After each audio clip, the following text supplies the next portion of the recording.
Salamat po sa blessing na ibinigay mo na sa amin. Kaya purihin ka, luwalating ka nga po.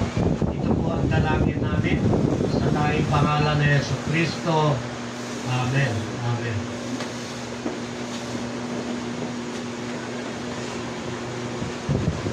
Taas po natin yung tinapay. Tinapay na nagre-representa sa katawan ng ating Panginoon. Nang siya ay with kahirapan sa kanyang panahon ng mga nakaraang panahon last 2,000 years ago, para sa pamamagitan ng kanyang katawan ay tayo magsigaling. Kaya sa pasasalamat natin sa kanya bilang mga tunay na mga Kristiyano na lagi natin siyang aalalahanin. Salamat sa Panginoong Jesucristo. Ito ang katuruang tinanggap ko sa Panginoon na binibigay ko naman sa inyo.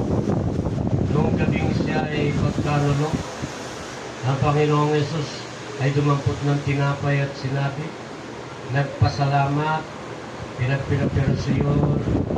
Ito ang aking katawan na nihandog para sa inyo. Gawin ninyo ito bilang pag-aalaala sa akin. Kanin po natin ng sama-sama. Taas po natin ang saro na nagre-representa o sumisimbolo sa dugo ng ating Panginoong Jesucristo na napakalinis, sapagkat ang dugo ay buhay. Sa pamamagitan ng dugo ni Jesucristo na natigis doon sa krus, na ang dugo lang niya lamang ang may kakayanang luminis ng ating mga kasalanan, sapagkat siya hindi nagkasala kailanman.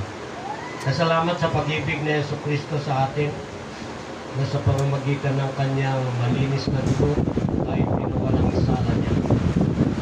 Matapos magkapunan, dumampot din siya ng saro at sinabi, ang sarong ito ang bagong tipan ng Diyos na pinagtitibay ng aking dugo. Tuwing iinumin ninyo ito, gawin ninyo bilang pag-aalaala sa akin. Sapagkat tuwing kakain kayo ng tinapay na ito at iinom sa sarong ito, pinatutuhanan ninyo na ang kamatayan ng Panginoon hanggang sa kanyang muling pagparito. Inumin po natin ang sama-sama.